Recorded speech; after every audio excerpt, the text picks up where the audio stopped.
दोस्तों, क्या आप जानते हैं कि दिवाली क्यों मनाई जाती है? एक समय की बात है, शिवजी के अंशभूत महर्षि दुर्वासा भगवान विष्णु के दर्शन के लिए गए और प्रभु को देखकर उनका मन आनंदित हो गया। तभी उन्होंने भगवान विष्णु की अद्भुत स्तुति की तो भगवान विष्णु उनकी स्तुति से बहुत प्रसन्न हुए।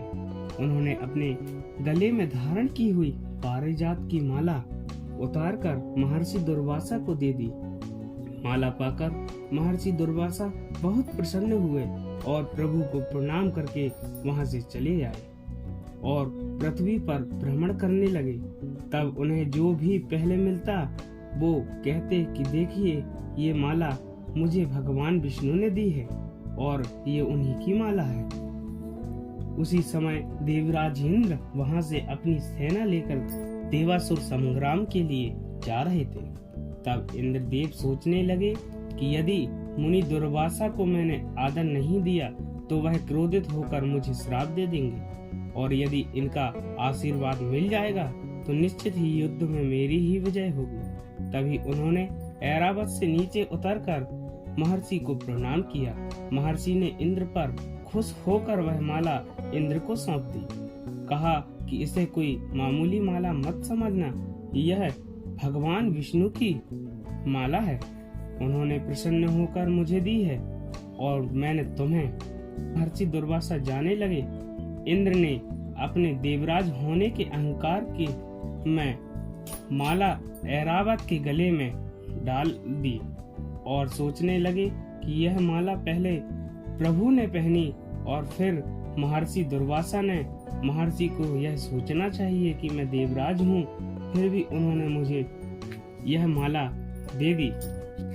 वही ऐरावत तो हाथी के स्वभाव के कारण उसने उस माला की सुगंध लेकर अपनी सूंड से पृथ्वी पर गिरा दी और अपने पैरों से कुचल दी।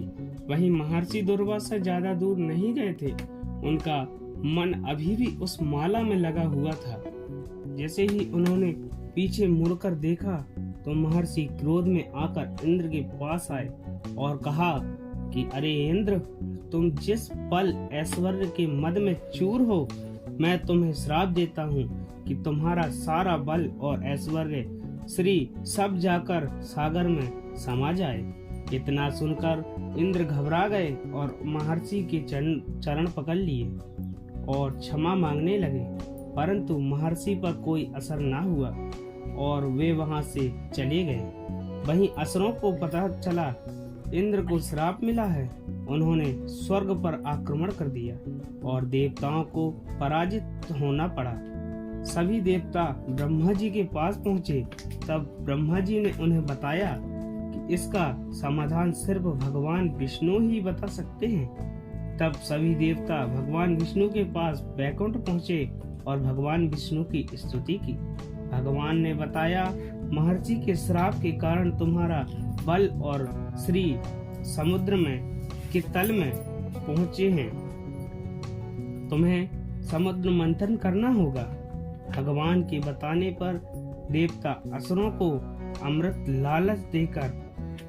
की लालच देकर मंथन करने लगे। उसमें से अनेक रत्न निकले, जिसमें श्री यानी देवी लक्ष्मी भी थी। लक्ष्मी जी ने उसी दिन भगवान विष्णु के गले में वरमाला डाली। इसी दिन से श्री लक्ष्मी नारायण की शादी हुई।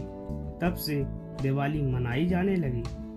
हमारे पौराणिक ग्रंथों में एक कथा और आती है। जब भगवान श्री रामचंद्र जी लंका पर विजय पाकर अयोध्या को लौट रहे थे, तब अयोध्या वासियों ने उनके आगमन के उत्साह में दीप जलाए थे। तभी से दिवाली मनाई जाने लगी। हमारे चैनल को सब्सक्राइब कीजिएगा, साथ ही बेल आइकन को दबाना ना भूलिएगा ताकि हमारी वीडियो का नोटिफिकेशन मिलता रहे आपको हर बार।